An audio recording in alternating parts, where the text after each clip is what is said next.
سورہ رات آیت نمبر 33۔ اعوذ باللہ من الشیطان الرجیم، بسم اللہ الرحمن الرحیم۔ افمن هو قائم على كل نفس بما كسبت وجعلوا لله شركاء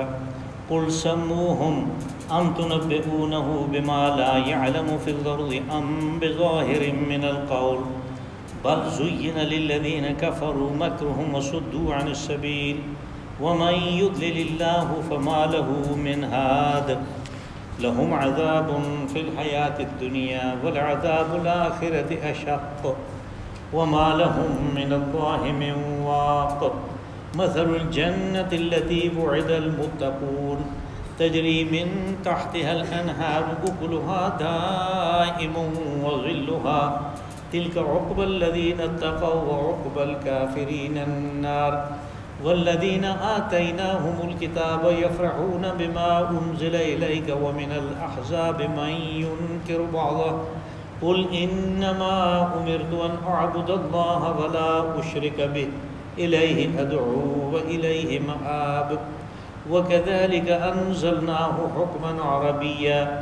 وَلَئِنِ اتَّبَعْتَ أَهْوَاءَهُمْ بَعْدَمَا جَاءَكَ مِنَ الْعِلْمِ مَا لَكَ مِنَ اللَّهِ مِنْ وَلِيٍّ وَلَا وَاقٍ۔ صدق اللہ العظیم۔ افمن هو قائم على كل نفس بما كسبت، تو کیا وہ ہستی کہ جو ہر ایک کے اوپر نگران ہے اس کے اعمال کے حساب سے، وَجَعَلُوا لِلَّهِ شُرَكَاءَ، اس کے ساتھ کیسے انہوں نے شریک کر لیے جو اس کی مخلوق میں سے ہے۔ قُلْ سَمُّوهُمْ، آپ ان سے پوچھیں کہ یہ جو آپ کے شریک ہیں ذرا ان کا نام تو لیں۔ أَمْ تُنَبِّئُونَهُ بِمَا لَا يَعْلَمُ فِي الْأَرْضِ أَمْ بِظَاهِرٍ مِّنَ الْقَوْلِ، یا تو ایسا ہے کہ وہ ایسی چیز کی خبر دے رہے ہیں کہ وہ زمین میں موجود ہے اور اللہ کو اس کا پتہ نہیں ہے، یا ویسے ہی بے پر کی اڑا رہے ہیں۔ بل زین للذین کفروا مکرهم وصدوا عن السبیل، اصل حقیقت یہ ہے کہ یہ جو مشرک لوگ ہیں ان کا یہ شرک ایک قسم کا مکر ہے، ایک قسم کی چالاکی ہے جو کہ ان کے دلوں میں، ان کے دل و دماغ میں کھبا دی گئی کہ یہ بڑی اچھی بات ہے۔ وَمَن يُضْلِلِ اللَّهُ فَمَا لَهُ مِنْ هَادٍ، اور جو اللہ کے قانون کی زد میں آ کے گمراہ ہو گیا اس کو دوسرا کوئی ہدایت نہیں دے سکتا۔ لَهُمْ عَذَابٌ فِي الْحَيَاةِ الدُّنْيَا وَالْعَذَابُ الْآخِرَةِ أَشَقُّ، ایسے لوگوں کے لیے دنیا کی زندگی میں بھی عذاب ہے اور آخرت کا عذاب وہ تو بہت سخت ہے۔ وَمَا لَهُم مِّنَ اللَّهِ مِن وَاقٍ، اور اللہ کی گرفت سے ان کو بچانے والا کوئی بھی نہیں ہے۔ مَثَلُ الْجَنَّةِ الَّتِي وُعِدَ الْمُتَّقُونَ، اس کے مقابلے میں وہ لوگ کہ جن کو جنت کی بشارت دی گئی، اس جنت کا جس کا وعدہ کیا گیا وہ کیسی ہے؟ تجری من تحت الانہار، اس کے دامن میں نہریں بہتی ہیں۔ اکلھا دائم وظلھا، اس کا پھل بھی لازوال ہے ہمیشہ ہمیشہ کے لیے، اور اس کا سایہ بھی لازوال ہے۔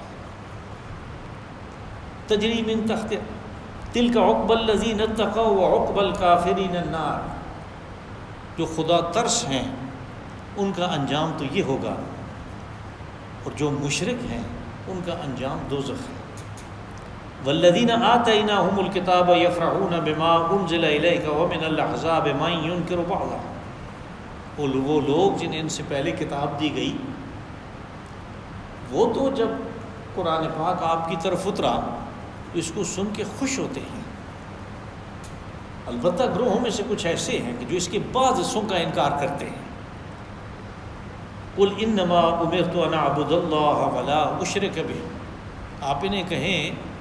کہ مجھے تو یہ حکم دیا گیا کہ میں صرف اللہ کی عبادت کروں اور اس کے ساتھ کسی کو شریک نہ ٹھہراؤں۔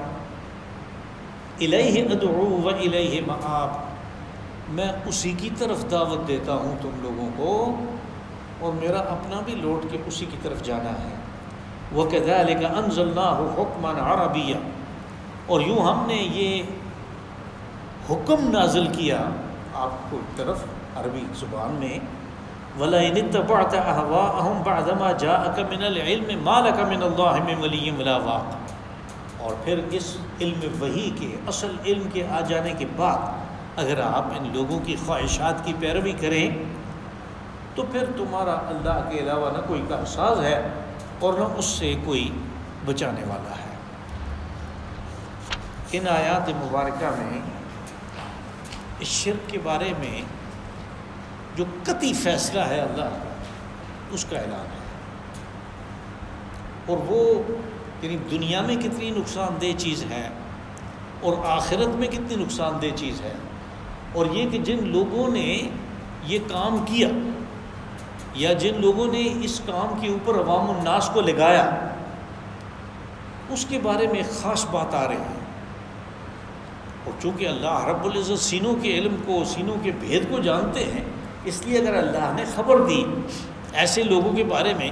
تو ہمیں اس کے اوپر غور کرنا چاہیے۔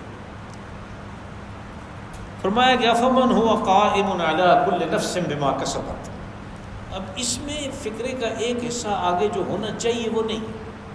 وہ محذوف کر دیا گیا۔ ترجمہ اس کا یہ ہوا کہ وہ ہستی کہ جس نے نگرانی کا کام اپنے ذمہ لے لیا ہے ہر جی کے عمل کے بارے میں، کسبت جو اس کی کمائی ہے، اور انسان کی کمائی جس کو اللہ دیکھتا ہے اور جس کو اس کے فرشتے نوٹ کرتے ہیں، وہ اعمال کے حساب سے، وہ کمائی نہیں ہے جسے ہم کمائی کہتے ہیں۔ اب یہ کہہ کے بات کو چھوڑ دیا گیا، یعنی اصل مقصود یہاں پہ یہ کہنا ہے کہ کیا اس کے برابر کوئی ایسا بھی ہو سکتا ہے کہ جس کو نہ لوگوں کے بارے میں کوئی نگرانی کا کام سونپا گیا،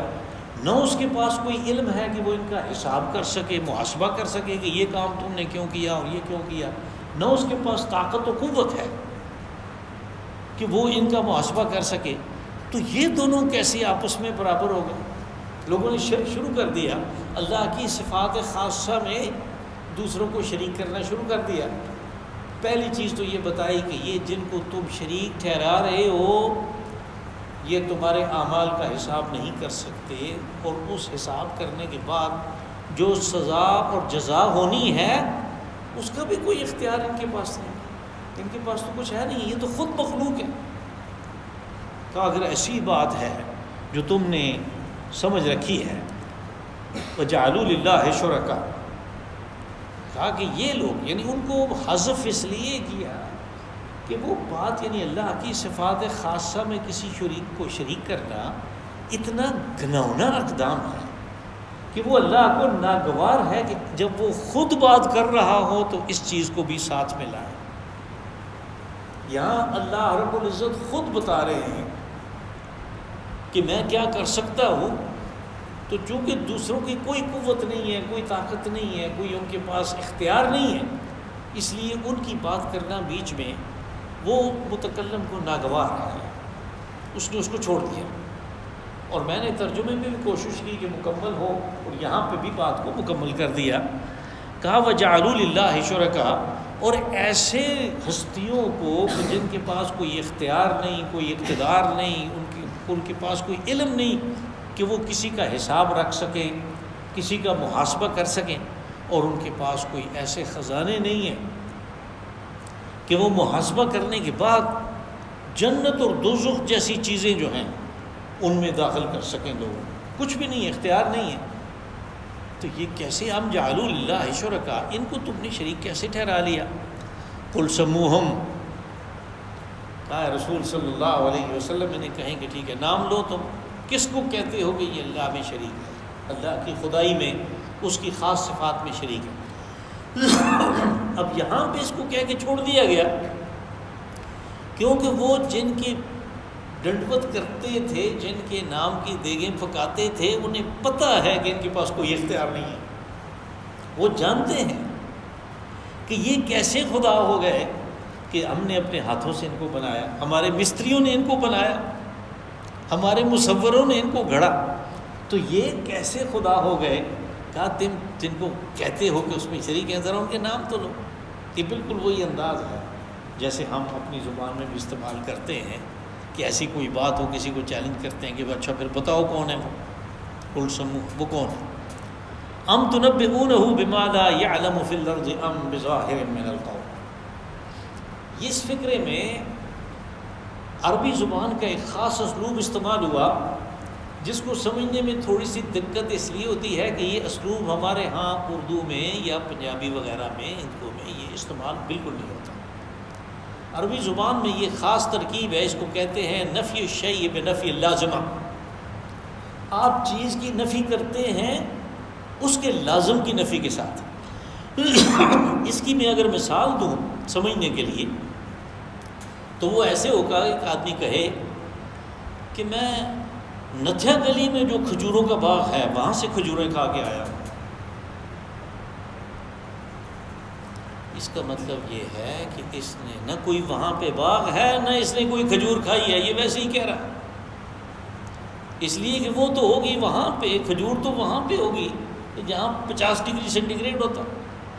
اور نتھیا گلی میں -10 ہوتا ہے. تو وہ کیسے، یعنی وہ نفی لازمہ ہے. اس نے خود کہہ دیا کہ میں نے کچھ بھی نہیں کھایا، کھجور وغیرہ میں نے نہیں کھائی. طریقہ یہ استعمال کیا کہ اس جگہ کا نام لیا، اس باغ کا نام لیا جہاں پہ باغ ہے ہی نہیں. یہ چونکہ ہمارے ہاں استعمال نہیں ہوتا اس لیے اس کو سمجھنے میں تھوڑی دقت ہوتی ہے. کہا کہ ام تنبئونہ بما لا یعلم فی الارض، یا تم اللہ کو اس چیز کی خبر دے رہے ہو کہ جو ہے تو زمین میں لیکن اس کو پتہ نہیں ہے. یعنی یہ کبھی ہو بھی سکتا ہے کہ زمین اس کی پیدا کی ہوئی ہے، اس کی ساری چیزیں اس کی پیدا کی ہوئی ہیں اور اپنی پیدا کی ہوئی چیز کے بارے میں اسے پتہ ہی نہیں ہے. چونکہ یہ نہیں ہو سکتا اس لیے کہا کہ تم کہتے ہو کہ فلاں اس صفت میں شریک ہے، فلاں اس میں شریک ہے. پہلے تو تم اس کا نام نہیں لیتے، اور پھر دوسرا یہ ہے کہ وہ اصل میں شریک ہے ہی نہیں.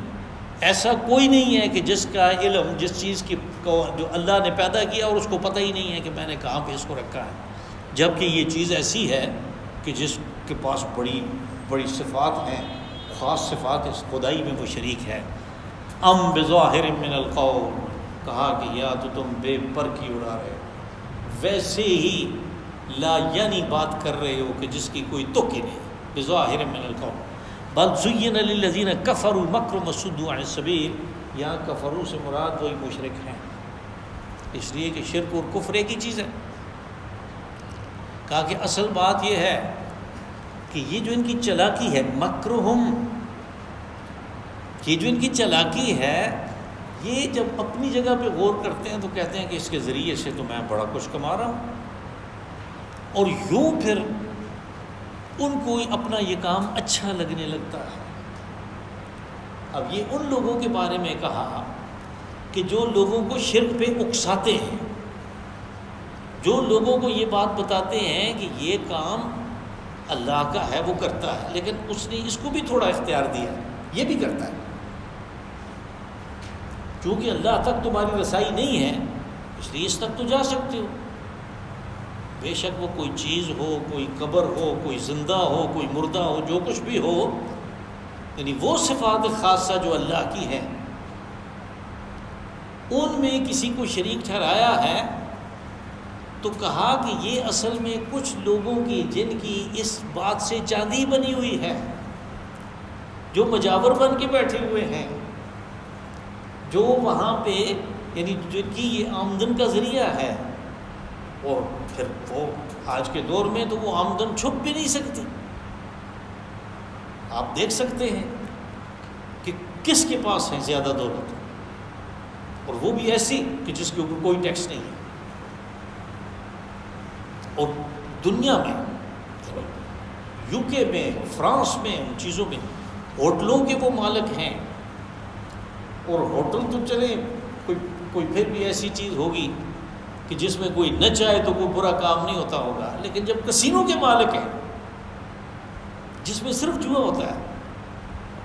تو وہ کیسے لوگوں کو ہدایت دیتے ہیں. یہ مکر ہے، اس کو مکر کہا. کہا یہ جو مکر ہے ان کا، جس کے ذریعے سے انہوں نے دولت سمیٹنی شروع کی ہوئی ہے، لوگوں کی جیبوں کے اوپر ڈاکے ڈال رہے ہیں، کہا یہ ان کو بڑا اچھا کام نظر آتا ہے کہ اس سے تو بڑا ٹھیک ٹھاک کام ہو رہا ہے ہمارا۔ وَصُدُّوا عَنِ السَّبِيلِ، یہاں پہ یہ واو جو ہے یہ بیانیہ ہے، کہا یہ کر کے، یہ چالیں چل کے انہوں نے لوگوں کو اللہ کے راستے سے روکا ہے۔ اللہ تک جو رسائی ہے، جو قرآن پاک دیتا ہے، جو اللہ کے رسول دیتے ہیں کہ یہ طریقہ اس پہ چلو تم اللہ کے پاس پہنچو گے، کہا اس سے لوگوں کو روک دیا، اس راستے سے۔ وَمَن يُضْلِلِ اللَّهُ فَمَا لَهُ مِنْ هَادٍ، کہا کہ جو اللہ کے قانون کی زد میں آ کے گمراہ ہو گیا، اس کو کوئی دوسرا تو ہدایت نہیں دے سکتا۔ اور یہ تو اس کا قانون ہے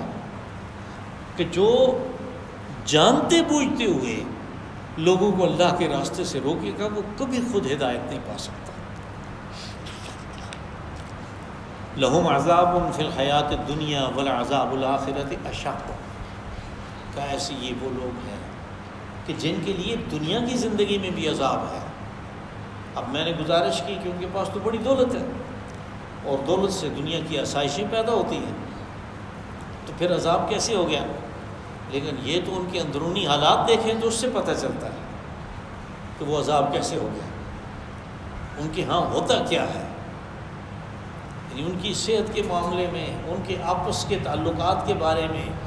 بھائیوں کے ساتھ کیسے ہیں، وہ مراسم کیسے چل رہے ہیں، اور بہنوں کو کس طرح وہ محروم کر رہے ہیں، یہ ساری چیز جو ہے یہ دن رات کی بے چینی ہے، اور وہ ان کے لیے ایک عذاب کی شکل میں ہے۔ کہا لیکن آخرت کا جو عذاب ہے وہ بڑا سخت ہے، اور یہ کہنے کی ضرورت ہی نہیں ہے کہ اس دنیا میں عذاب کے بعد ان کے پاس اوپر آخرت کا عذاب آئے گا، اس لیے کہ وہ لازمی آئے گا۔ گناہ ہی ایسا ہے کہ اس کی کوئی بخشش ہی نہیں ہے۔ وَمَا لَهُم مِّنَ اللَّهِ مِن وَاقٍ، اب یہ کہ اس صورت سے، اس صورتحال سے بچنے کی امید ہو سکتی تھی اگر وہ جو بات لوگوں کو بتاتے ہیں کہ اس کے پاس بھی اختیار ہے، واقعی ان کے پاس اختیار ہوتا اور وہ اللہ سے بچا سکتے، اس کی گرفت سے اپنے پیروکاروں کو، اپنے مریدوں کو، اپنے چاہنے والوں کو وہ بچا سکتے۔ اللہ نے اعلان کر دیا کہ میرے سے، میری گرفت سے بچانے والا کوئی بھی نہیں، کوئی ایسی کسی کے پاس میں نے کوئی اختیار دیا ہی نہیں کہ وہ آگے بڑھ کے بات کر سکے۔ یعنی آپ دیکھیں کہ ملائکہ کے بارے میں مشرکین مکہ کا یہ خیال تھا کہ یہ اللہ کی بیٹیاں ہیں اور یہ بڑی لاڈلی ہیں، اگر ہم ان کو کسی طریقے سے راضی کر لیں تو پھر دنیا میں ہم جو مرضی کریں یہ ہمیں بچا لیں گی۔ اللہ پاک نے فرمایا کہ بل عباد مکرمون، یہ ملائکہ جو ہیں یہ تو اللہ کے بندے ہیں، بڑے باعزت بندے، بڑے اکرام والے ہیں۔ لا یسبقونہ بالقول، اور ان کا اکرام تو اس چیز میں پوشیدہ ہے کہ یہ آگے بڑھ کے کوئی بات کرتے ہی نہیں ہیں، یعنی اپنی طرف سے کوئی بات کریں کہ اس نے میری مورتی بنا کے رکھی ہوئی تھی تو اس لیے وہ اس کی بڑی خدمت کرتا تھا تو آپ اس کی بخشش کر دیں، یہ تو ہے ہی نہیں۔ کہا لا یسبقونہ بالقول، کوئی آگے بڑھ کے ان میں سے بات نہیں کر سکتا، کسی کو اختیار نہیں۔ وَهُمْ بِأَمْرِهِ يَعْمَلُونَ، اور ان کا کام یہ ہے کہ جو حکم اس نے دیا وہ اس کو پورا کرتے ہیں، بس یہ اس کا ہی حکم ہوگا ایسے لوگوں کے بارے میں کہ خُذُوهُ، پکڑو اس کو، فَغُلُّوهُ، اس کو گھسیٹو، فَصَلُّوهُ إِلَى الْجَحِيمِ، گھسیٹ کے اس کو دوزخ میں ڈالو۔ وَهُمْ بِأَمْرِهِ يَعْمَلُونَ، جیسے حکم ہوگا ویسے وہ پورا کریں گے۔ یہ دیکھنے کی ضرورت نہیں ہے کہ اس نے میری مورتی بنائی ہوئی تھی، اس کی بڑی پوجا پاٹ کرتا تھا۔ مثل الجنۃ التي وعد المتقون، اب یہ ضروری ہوا کہ جو خدا ترس ہیں، جو موحدین ہیں، جو اللہ کو وحدہ لا شریک مانتے ہیں اور ایمان کی ترقی کے لیے اور ایمان کے حصول کے لیے دن رات لگے رہتے ہیں، یہ متقین ہیں۔ کا جس جنت کا، یعنی جس انجام کا ان سے وعدہ کیا گیا ہے اس کی کچھ جھلک بیان کی۔ دنیا میں ان چیزوں کو سمجھنا، جنت میں کیا ہوگا، دوزخ میں کیا ہوگا، اس دنیا کے حالات کی وجہ سے جو کچھ ہماری معلومات ہیں، جو ہمارا مشاہدہ ہے یا جو ہم نے سن رکھا ہے، اس کی وجہ سے اس کا صحیح تصور قائم نہیں ہو سکتا۔ اور رسول اللہ صلی اللہ علیہ وسلم نے فرمایا جنت کے بارے میں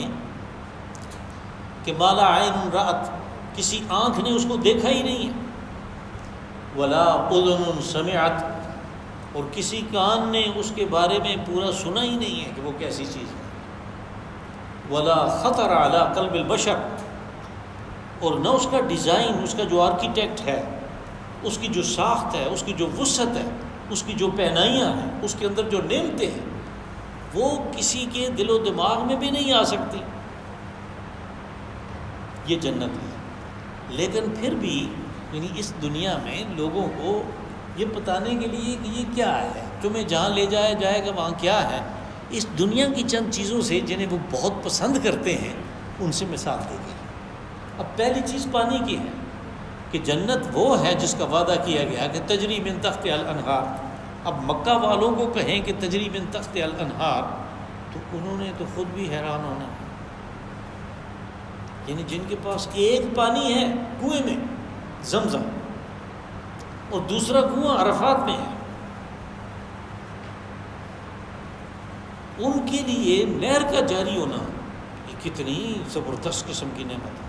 ہمارے تو چونکہ ہر وقت یہ سلسلہ جاری رہتا ہے، کبھی سیلاب کی شکل میں، کبھی ندیوں کی شکل میں، تو اس لیے ہمیں اس نعمت کا نہیں پتہ چل سکتا، لیکن وہ اول مخاطبین قرآن ہیں، ان کے لیے اللہ پاک نے جو کچھ کہا وہ چیز ہے کہ جس کے اوپر کوئی خاص اعتراض نہیں ہو سکتا۔ جب ان کو بتایا گیا تو واقعی اس کو وہ نعمت سمجھیں گے کہ تجری من تحتہا الانہار، یعنی اس کے دامن میں نہریں بہتی ہیں۔ اصل میں عرب میں ایک اچھے باغ کا تصور یہ ہے کہ وہ تھوڑی اونچی جگہ پہ ہوتا ہے، بے شک پانی کھینچ کے لانا پڑے کنویں میں سے، یا اگر کوئی اس قسم کی بات ہو کہ نہر بھی کوئی جا رہی ہے تو وہ اونچی جگہ اس لیے رکھتے ہیں کہ اکثر و بیشتر وہاں پہ ریت چلتی رہتی ہے ہواؤں کے ساتھ، صحراؤں کی ریت آتی ہے اور وہ ریت نیچے نیچے ہوتی ہے، اس لیے کہ اس کا وزن ہے، اوپر ہو تو وہ بہت کم ہوتی ہے۔ جیسے ہمارے سامنے ہر سال یعنی جدہ میں اس ریت کا طوفان آتا تھا، 4-5 دفعہ تو آتا ہی تھا، لیکن وہ بلد میں ہمارا جو دفتر تھا بخشاں بلڈنگ وہ 32 منزلہ تھا، تو جیسے جیسے اوپر جائیں وہ طوفان کم ہوتا جاتا ہے، ہوا ہے لیکن ریت نہیں ہے، اس لیے کہ وہ نیچے ہے۔ تو ان کا یہ تھا کہ دامن میں، یعنی اس کے نیچے، تحت نیچے کو کہتے ہیں، تجری من تحتہا الانہار، تحت نیچے کو کہتے ہیں، ہم کہیں گے کہ وہ اس کے دامن میں نہریں بہتی ہیں، وہ خود اونچی جگہ پہ ہے۔ اب ان کا جو تصور ہے اچھے باغ کا وہ بھی آ گیا اس کے اندر۔ اکلھا دائم وظلھا، اب یہ کہ آج کل تو آپ کو پتہ ہے کہ کولڈ سٹوریج کی وجہ سے جو پھل ہیں ان کو محفوظ کر لیا جاتا ہے، اور پھر جس موسم میں پھل نہیں ہوتے آپ کو ملتے ہیں۔ یہی حال کھجور کا ہے، ایک خاص قسم کی بڑی اچھی کھجور روتانا، وہ صرف 1 ہفتے تک رہتی ہے، اگر اس کو سٹور نہ کیا جائے تو وہ صرف 1 ہفتے تک رہتی ہے، اور بہت اچھی قسم ہے۔ تو پہلے وہ ضائع ہو جاتی تھی زیادہ، یہ جو بدر کا علاقہ ہے اس میں اس کے باغات ہیں، اب ایسے ہے کہ اس کو پلاسٹک کے ڈبوں میں 1-1 کلو بند کر کے رکھ دیتے ہیں، اور وہ ابتدائی رمضان میں 25 ریال کا ایک ڈبہ ملتا ہے، پتہ نہیں آپ کا مجھے نہیں پتہ، میرے تو 25 سال ہو گئے، میں واپس آ گیا، اس وقت یہ صورتحال تھی کہ ابتدائی رمضان میں 25 ریال کا ڈبہ ہوتا تھا۔ یہ وہ چیز ہے کہ جو بالکل ضائع ہو جاتی تھی، 1 ہفتے میں کتنی کھا لے گا۔ تو یہ اس زمانے کی بات ہو رہی ہے کہ جب پھل جو ہے وہ اپنے وقت پہ ہی ہوتا تھا، پھر اس کے بعد سارا سال نہیں ہے۔ اب دوسری نعمت کا تذکرہ کیا کہ اکلھا دائم، کہ اس باغ میں جو پھلدار درخت ہیں ان کی فصل، ان کا جو پھل ہے وہ ہمیشہ ہے۔ اب ان کے لیے یہ بھی بہت بڑی نعمت ہے کہ جس چیز کو وہ بہت پسند کرتے ہیں، اور وہ مہینہ سارا 1 مہینہ 2 مہینے ہوتی ہے، وہ سارا سال رہے تو کیسی عجیب و غریب بات ہوگی. وَظِلُّهَا، اور کہا کہ وہ درخت جو ہیں پھلدار، انہوں نے خزاں نہیں دیکھی دائما. یہاں پہ ایک دفعہ ظلُّہا کہہ کے اس کو محذوف کر دیا کہ اس کے پھل بھی لازوال ہیں، ہمیشہ ہوتے ہیں، اور اس کا سایہ بھی لازوال ہے، یعنی اس نے خزاں دیکھی نہیں، پتے موجود رہتے ہیں. تِلْكَ عُقْبَى الَّذِينَ اتَّقَوْا وَعُقْبَى الْكَافِرِينَ النَّارُ. کہ دیکھو یہ انجام تو ان لوگوں کا ہے جو خدا ترس ہے، جو اللہ کا خوف رکھتے ہیں کہ اس کی گرفت سے بچنا ہے تو صرف اس کو راضی کرنا ہے. کہا یہ انجام ان لوگوں کا ہے. اور جو اللہ کو چھوڑ کے دوسروں کو راضی رکھنے کے در پہ ہیں کہ یہ ہمارا کام بنا دیں گے، کہا کہ ان کا انجام آگ ہے، عقبى النار، ان کا انجام دوزخ ہوگا. والذین آتیناہم الکتاب یفرحون بما انزل الیک ومن الاحزاب من ینکر بعضہ. کہ وہ لوگ کہ جنہیں اس سے پہلے کتاب دی گئی، اور یہ بات میں پہلے بھی 2-3 دفعہ بیان کر چکا ہوں کہ جب معروف کا صیغہ استعمال ہوتا ہے کتاب دینے کے بارے میں تو یہ ان لوگوں کے لیے ہے کہ جو ان میں سے اچھے ہیں. جن کو کتاب دی گئی وہ یہود و نصارہ ہیں، تو جو ان میں سے اچھوں کا تذکرہ کرنا ہو، نیک لوگوں کا تذکرہ کرنا ہو تو معروف کا صیغہ استعمال کر آتینا. جب ان میں سے برے لوگوں کا تذکرہ کرنا ہو تو مجہول استعمال ہے، اوت الکتاب. آتینا اور اوت الکتاب یعنی ایک پیسو ہے ایک ایکٹیو ہے. معروف اور مجہول اس کو کہتے ہیں عربی میں، اردو میں بھی غالباً یہی لفظ استعمال ہوتے ہیں. تو یہاں پہ ان اچھے لوگوں کا تذکرہ ہے جو اہل کتاب میں سے، بنی اسرائیل میں سے، نصارہ میں سے تھے. کہا ان کو جب کہ آتیناہم الکتاب یفرحون بما انزل الیک، جب آپ کی طرف قرآن پاک اترنا شروع ہوا تو وہ اس کو سن کے خوش ہوتے ہیں، اس لیے کہ وہ تو اپنی کتابوں پہ کو جاننے کی وجہ سے، ان کی معلومات رکھنے کی وجہ سے جانتے تھے کہ نبی آخر الزمان آئیں گے، اور اس کے پاس کتاب ہوگی، اس میں یہ چیزیں ہوں گی، اور وہ ان کتابوں کی تصدیق کرے گی. تو جب قرآن پاک آیا اور اس نے ان کی پیشن گوئیوں کے، ان کے پاس موجود کتابوں میں پیشن گوئیوں کے مطابق سارا کچھ دیکھا تو انہیں خوشی ہوئی. اور پھر بعض اوقات تو اس خوشی کو ایسے بھی بیان کیا کہ جیسے بہت زیادہ آدمی خوش ہو تو اس کے خوشی میں آنسو بھی نکل آتے ہیں. وہ جو 7ویں پارے کی پہلی آیت ہے وہ انہی نصارہ کے بارے میں ہے. وَإِذَا سَمِعُوا مَا أُنزِلَ إِلَى الرَّسُولِ تَرَىٰ أَعْيُنَهُمْ تَفِيضُ مِنَ الدَّمْعِ مِمَّا عَرَفُوا مِنَ الْحَقِّ. کہ جب قرآن پاک سنا انہوں نے، یعنی جو اللہ نے کتاب اتاری اس کو انہوں نے سنا تو ان کی آنکھوں سے آنسو رواں ہو گئے کہ ہم تو جس کا انتظار کر رہے تھے وہ آ گیا. اس لیے کہ انہوں نے حق کو پہچان لیا، مَا عَرَفُوا مِنَ الْحَقِّ، حق کو پہچان لیا. اور پھر انہوں نے دعا کی، یا اللہ ہمیں بھی ان لوگوں میں شامل کر کہ جو اس کی تصدیق کریں گے، جو اس تیرے رسول آخر الزمان کی تصدیق کریں اور جو تیری اس کتاب کی تصدیق کریں. فَاكْتُبْنَا مَعَ الشَّاهِدِينَ.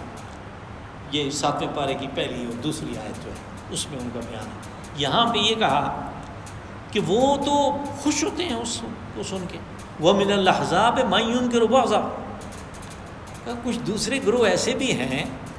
کہ جنہوں نے اس کے بعض حصوں کا انکار کیا ہے، یعنی اس کتاب ساری کا تو انکار کر ہی نہیں سکتے. یہود نے اگر انکار کیا تو ان حصوں کا جس میں تحریف ہوئی تھی، اور تحریف کر کے اپنی کتاب میں انہوں نے اس کو تبدیل کر دیا اللہ کی بات کو. تو جب صحیح بات اتری تو انہوں نے کہا نہیں ہم اس کو نہیں مانتے. مثال کے طور پہ یہود نے تورات سے ربا کی، سود کی حرمت کی آیت کو نکال دیا اور اس کی جگہ یہ ڈال دیا کہ سودی معاملہ آپ صرف بنی اسرائیل کے ساتھ نہیں کر سکتے، اور باقی جو ہیں جن کو وہ امی کہتے تھے، جینٹائل، بنی اسماعیل، ان کے ساتھ سودی معاملہ کرو، کوئی ایپ نہیں. قرآن پاک نے کہا وَأَكْلِهِمُ الرِّبَا وَقَدْ نُهُوا عَنْهُ. کہ ان کو سود سے، ربا کے کاروبار سے منع کیا گیا تھا، لیکن یہ مسلسل وہی کیے جا رہے ہیں، اسی کو کھائے جا رہے ہیں۔ اب اس قسم کی بات کا وہ انکار کرتے ہیں، یعنی بات چیزیں، یہ ان بات میں سے ایک ہے، لیکن وہ موسیٰ علیہ السلام کی رسالت کی بات ہو رہی ہے اور بہت زیادہ ہو رہی ہے قرآن پاک، اس کا تو وہ انکار نہیں کرتے۔ اللہ حاصل کیا، دوسری قومیں جو ہیں وہ بھی سارے کا انکار نہیں کرتے، یعنی مکہ والوں کے بارے میں تو بار بار یہ کہا کہ ان سے پوچھو بارش کون برساتا ہے، یہ کہتے ہیں اللہ۔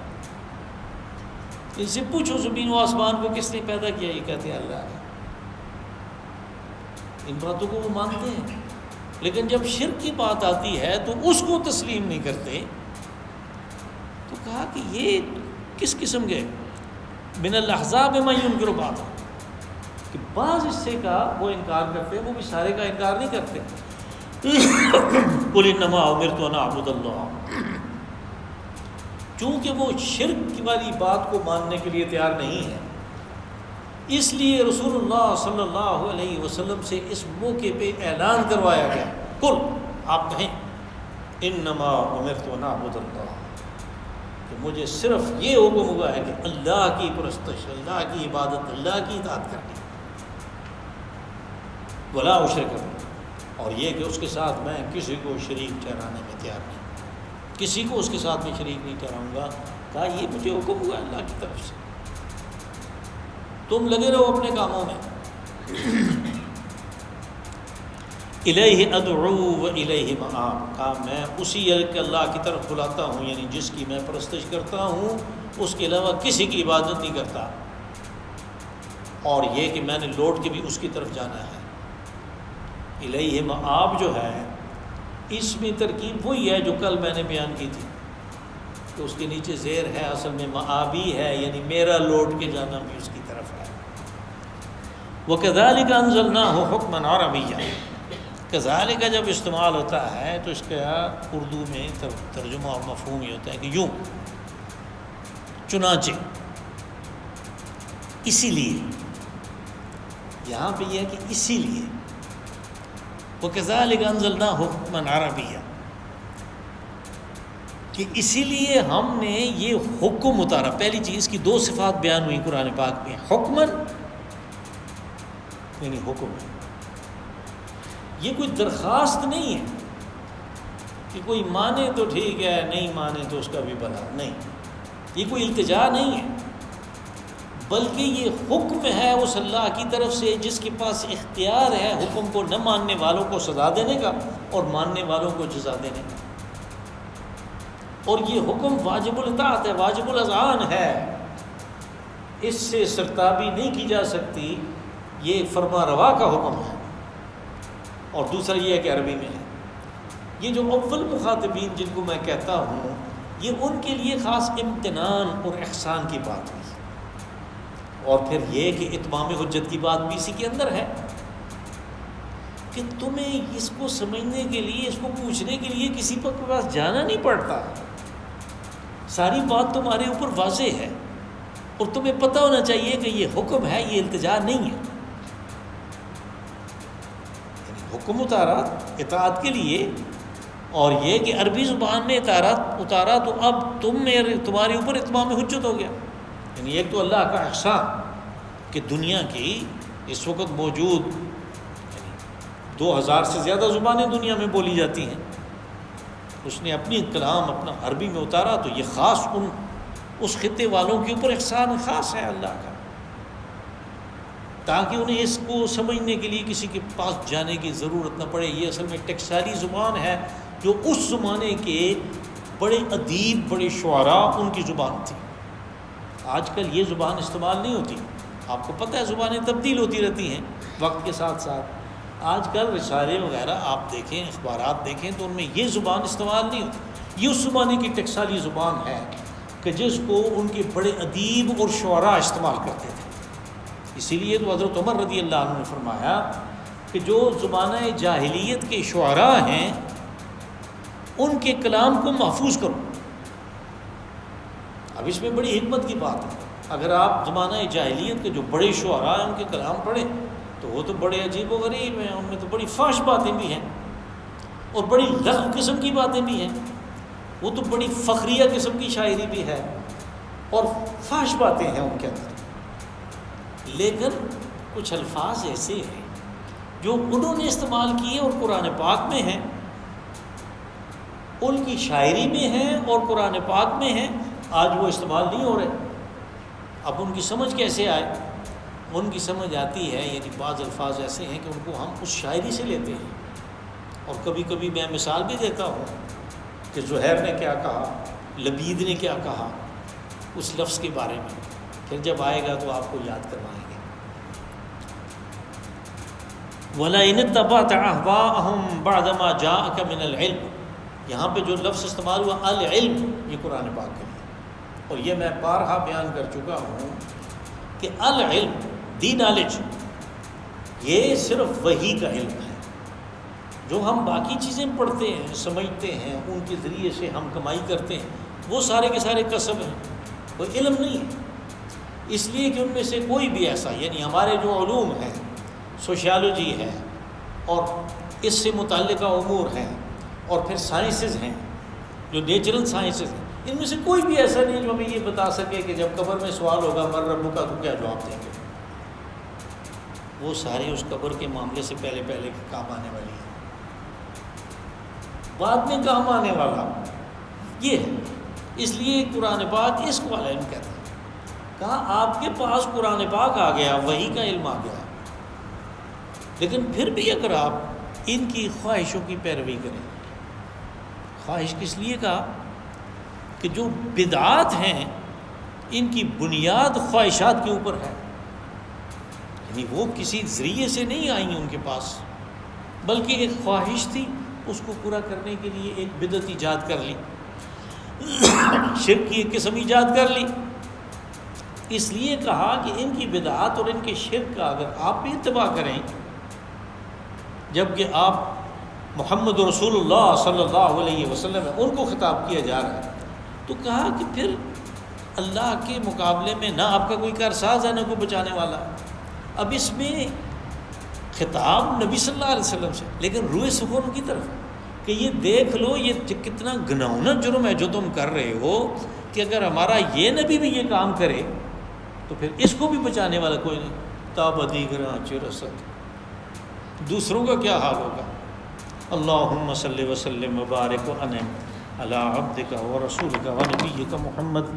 صاحب المقام المحمود والحوض